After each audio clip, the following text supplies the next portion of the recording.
What's up, guys? Welcome back to the Talkin Football podcast. This is now episode 10 of the recordings. I mean, obviously, if you guys remember from the live streams, this is not episode 10. This is like episode 40 something probably at this point, but that's besides the point. This is episode 10 for the fans that are here from YouTube.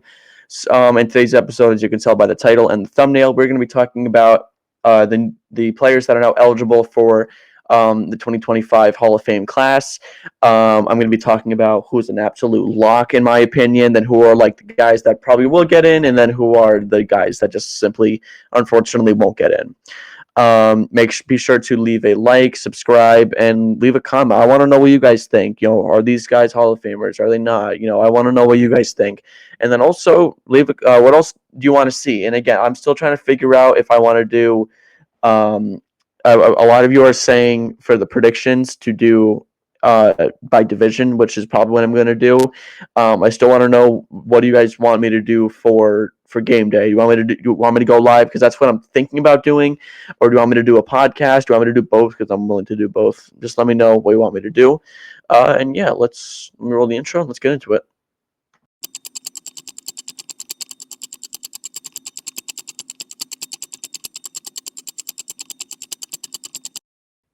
All right, so this Hall of Fame class, in my opinion, there are like three absolute locks this is my opinion. One's a little controversial, and we'll get to him in just a little bit, and you'll see his name right on the graphic here. First ballot locks. So I have two defensive players, and then obviously I have Eli on the bottom there. So let's talk about the two defensive players first. And these are the two that are absolute first ballots, in my opinion. I don't see a world where these two players don't get on the first ballot. And I'll start with Luke Kuechly. So Kuechly was drafted by the Panthers. He was a Panther his entire career, and he was dominant for his entire career. He was absolutely phenomenal. One of the best tacklers I've ever seen play football. I mean, he was like scary good. I mean, he was good in Madden too. I mean, I know Madden obviously isn't like the same thing as real life, but every year he was a 99. Like there was no doubt that he was going to be a 99. It's almost like how Aaron Donald was. He's a 99 every year. Aaron Donald. This is what Luke Kuechly was like. He was a 99 just every year, and he was so good. And then he retired because of injuries, and that's kind of a shame because he was. And when I say he was good, I mean like he was really, really good. And it's a shame because the new fans that are coming in because of flag football or Taylor Swift, anyways, these kids don't know how good Luke Kuechly was. I mean, he was absolutely fantastic. He was on the field all the time. He was just really good at football. And I know that's like really vague to say, but he was just like, when you think of players that were good at football, Luke Kuechly's there. I mean, he was like scary good, a surefire tackler. And he was just like good at everything. I mean, I don't know any of his stats off the top of my head. I probably should have looked up those stats before I started this, but I just know I don't need stats to back up this claim, and I'm sure a lot of you would agree with this, that Luke Kuechly is a surefire first ballot player. I don't see another linebacker, and really until Bobby Wagner retires, there's no other linebacker that should definitely be a Hall of Famer at this point. I just can't think of another one that would be as sure of a lock as Luke Kuechly. Next is T. Sizzle. Terrell Suggs, and he played with the Ravens for his entire career, I believe. 9th all-time in sacks. I mean, again, it's not my biggest thing is this. I think when you're looking at the Hall of Fame, when you're like looking at guys that gone to the Hall of Fame, or like how I'm like, oh well, this guy probably shouldn't get in. You look at dominance, greatness, and then you look at stats. Stats is not the number one thing, in my opinion. That's kind of how I've always felt about this. Unless you have like really good stats, like, that shouldn't, like, you know what I'm saying? So here, and I'll talk about this when I get to Eli. I feel like dominance and greatness is more important than your stats, because over time, like when you're young and when you're at the very beginning and when you're at the very end of your career, your stats don't matter. It's all about greatness. And like when you're young, you're like, man, I want to be great. When you're old, you're like, oh, I want to make sure that I'm great, so I'm going to do great things. In your prime, that's like where you think about like stats and stuff like that. I don't T Sizzle was good at everything. Let me get back to him because that's what I'm kind of talking about here. He was dominant. And he was fun. I love looking at the compilations of like the funny like Sunday Night Football intros. And he's like Sizzle, ball so hard University. If you guys know what I'm talking about when I say that. Um, he was a great player on the field for Baltimore. He was with them when they won the Super Bowl in 2012 with Flacco. He was just a good football player. Again, like I said, ninth all time in sacks. He got to the quarterback. I mean, like all the time. I saw him more near the tail end of his career, but man, he was still dominant at that point. And he's definitely a guy that, in my opinion, should definitely go in on the first ballot. Like I don't see a reason to not keep him. Like if a player is Hall of Fame worthy, they should go in on the first ballot. Like there's no debating that. There is a debate on the last player. And you know what? You can say all you want about this, and this is probably why I think he's a surefire Hall of Famer. There is no way you can keep Eli Manning out of the Hall of Fame.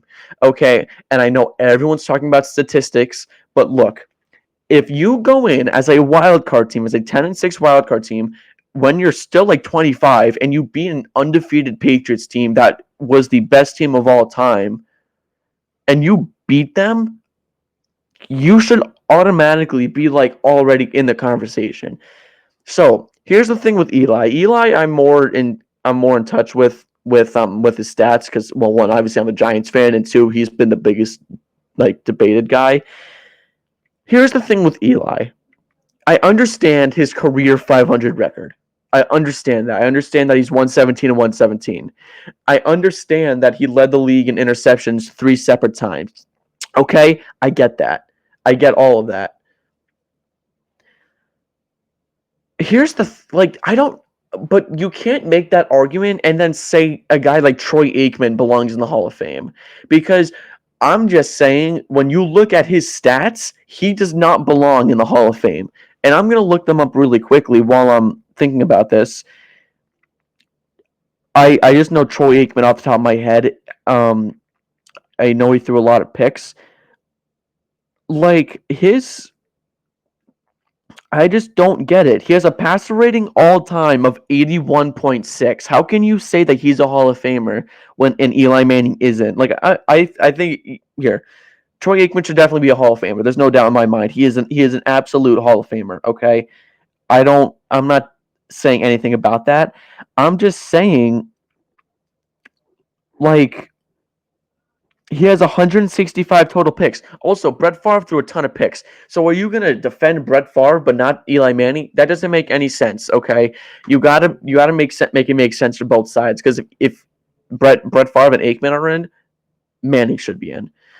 And look, he's won 2 Super Bowls and he was the MVP both times. Okay? So I don't want to hear it. And look, I mean, my thing is with debating the 500 thing, after like 2014, the Giants weren't a good team except for 2016. Like 14 was a bad year, 15 was a bad year, 16 they were good, 17 they were terrible, 18 they were terrible, and then 19 was his last year, and Eli played like 4 games that year, and I'm pretty sure he went like 1-3 or something like that. Yeah, he went 1-3. That's what he was. I don't like. Obviously, it was a bad team. Like, and you're gonna say that his career record is why he can't get in. It's not like he's like 90 and 1 and like 160. He's 117 and 117 on the dot. Like, he is exactly 500.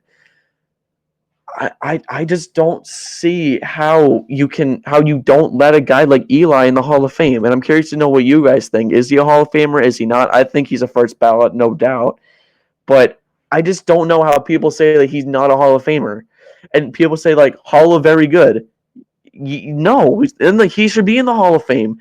Because you're in the Hall of Fame. He has fame. He beat the undefeated Patriots, and he won another Super Bowl on top of that. He beat Brady twice. Only guy to beat Brady in the Super Bowl twice. He has 2 Super Bowl MVPs. He's 8-4 in the playoffs. He has the most passing yards in one single postseason all time. That should be enough to get him in. He's also 10th all time in passing yards, and that says a lot because guys like Brady, guys like Breeze, Rodgers, like Matt Ryan, I think is actually ahead of him. these are guys that played a little bit longer than him. So yeah, that would make sense that he's around number 10. I just don't see how you can exclude him from the Hall of Fame, and even the first ballot too. All right, next up is are the likely Hall of Famers in my opinion. So obviously you see Marshawn Lynch up there. I don't see how he doesn't get in. I think maybe his character would not let him in, and I would understand that. Um, like likely for me is like 65-35. Like these are guys that could get in, but if they didn't, like I'd be like, okay, yeah, that makes sense. Like, it is what it is. Marshawn Lynch, career wise, is a very dominant player. Okay, like he pound the rock. I mean, he did everything well. Whether he was with Buffalo, whether he was with Seattle, it didn't matter who he was with. He was a very good runner. That's and I think his character might not let him in, and that I would get. But again, like I said, stats aren't everything. It's dominance, and Marshawn Lynch is the exact example of that. He's dominant. Like I think 3 unbelievably dominant years are more valuable than 6 very good years, because you can do more in those 3 years and be the most feared man, but in those 6 years you could still get stopped. Like Marshawn wasn't getting stopped, and I think that's kind of why I have him as like a likely Hall of Famer. But again, if he didn't get in, he didn't get in. That makes sense. Then I have 2 offensive linemen. So the thing is, I feel like Marshall Yanda is more likely to get in than Joe Staley, in my opinion, because I feel like Yanda was more. I mean, Staley was good. Don't get me wrong about that, and you can make the debate that Staley was better than Yanda. I just feel like Yanda was better, than Staley near the end of his career. Yanda finished with 9 consecutive Pro Bowls, and at the end of his career, Staley wasn't necessarily on those teams that I know of, at least. So that's kind of why I have Yanda over. If I had to choose one, I would say Yanda over Staley. But again, you can make the argument Staley over Yanda. The only reason why I don't have these guys as first ballots is because there's been, I think the last offensive lineman inducted was it was a very long time ago. I believe there hasn't been an offensive lineman inducted into the Hall of Fame in quite a bit. So that's kind of why I have them in like a likely Hall of Famer thing, or if there has been an offensive lineman thing, it's not, they don't get inducted very often. So that in there, to be in the Hall of Fame, you need to be like a Jason Kelce player, and where Yanda and I think Staley and Yanda, I mean, you can argue that, but I don't know if they were that good for that long to get that those honors. But again, we'll see what the voters think. I personally think that Yanda could get in. I think Staley's also a pretty good mention as well. But we'll see. Clay Matthews is another one that's a likely. I feel like he's more like 60-40 here. But the thing is with Clay Matthews, he was very good with Green Bay, and he was also, when he got cut and he signed with the Rams, he was good for those couple years that he was with LA too. So I think that's important to note. Is that like relative longevity? He was there. Okay. Um, I was looking at CBS. I think they said he's like 56th all time in sacks, but like that doesn't really give him justice for what he was able to do. Like Clay Matthews is a very, very good football player. I think we're going back to the Hall of Very Good. Clay Matthews, in my opinion, is a Hall of Very Good, but I think he's Hall of Fame potential. Looking back at this, it probably you could probably move Clay Matthews to the next graphic that I made. I just don't. I think that he probably will get the nod, but he'll probably get the nod like 5-6 years down the road, rather than maybe like the next couple of years. Like Marshawn, I can see getting in the next couple of years. Clay Matthews won't be for a very long time, in my opinion. But I do think he has enough to get in. Here are my doubted guys, and I mean, these are kind of obvious ones. Aqib Talib obviously is not going to get in. Ryan Khalil won't get in. Sproles, I don't think, has enough, and Thomas doesn't have enough. These are guys that just don't have enough, and it's a shame. And these are Hall of Very Good guys. Again, like Demaryius Thomas should not go down as like, oh, we didn't make the Hall of Fame. Like he should go down as a very, very good receiver. Without a doubt, he was in his prime. He was very dominant with the Broncos, but he doesn't have enough to get in my opinion. And if he does, then with all due respect, the Hall of Fame has to kind of like reconsider their how players get in. I kind of feel the same way about Aqib Talib. Not statistically a good corner, but not a great corner, not a Hall of Fame worthy corner. Ryan Khalil's in that same boat. And the thing is, I'm not saying that Ryan Khalil wasn't good. He was. There's no doubt about it. He was a very good player, but he's not like Jason Kelsey. He wasn't all pro every single year like Jason Kelsey was. He wasn't that guy. Like, and I hate being that type of person, but I'm just being honest. This is how the Hall of Fame judges players. So I just don't see how Ryan Khalil can get in over a guy maybe like a Marshawn Lynch or like a Joe Staley or like a Marshall Yanda. Not Marshawn Lynch. I don't know why I brought him up. Darren Sproles. Darren Sproles is like the mascot of the Hall of Very Good. A short short running back, but great receiver. I mean, he was like good at everything. He was a good runner, but he was a great receiver. Again, he's a Hall of Very Good guy. I don't see how he can get into the Hall of Fame. Like, when you're in the Hall of Fame, you're going around, you're like, okay, yeah, like there's Brady, there's Peyton, there's LT, there's Dion, there's whoever. I'm not looking around for Darren Sproles. And again, I'm not trying to hate on these guys. I'm just trying to be real. Darren Sproles had a fantastic career, and it doesn't matter what team he was on. He was always reliable, and he was always like, oh, we got to keep an eye on him kind of guy. But he's not good enough to get into the Hall of Fame, in my opinion. And yeah, I think that's everybody that I had, if I'm not mistaken, right? Yeah. Okay. So that is how we're gonna end this episode. I hope you guys enjoyed. Let me know what you guys think. Are these guys Hall of Famers? Because I wanna know what you guys think in the comments. And also let me know what you want me to do for game day. If you want me to do live streams, what the plan is there. So yeah, that's that. I will see you guys, I don't know, probably next Wednesday if I had to guess. This episode is being pre-recorded. I probably should have mentioned that earlier, but I didn't. Sorry. It is being pre-recorded to be uploaded on Sunday. So I'm not going to have anything on preseason week 1, unfortunately. So just stay tuned. Next week we're going to do or next Wednesday rather, we're going to have some kind of like fantasy video. So be on the lookout for that. All right.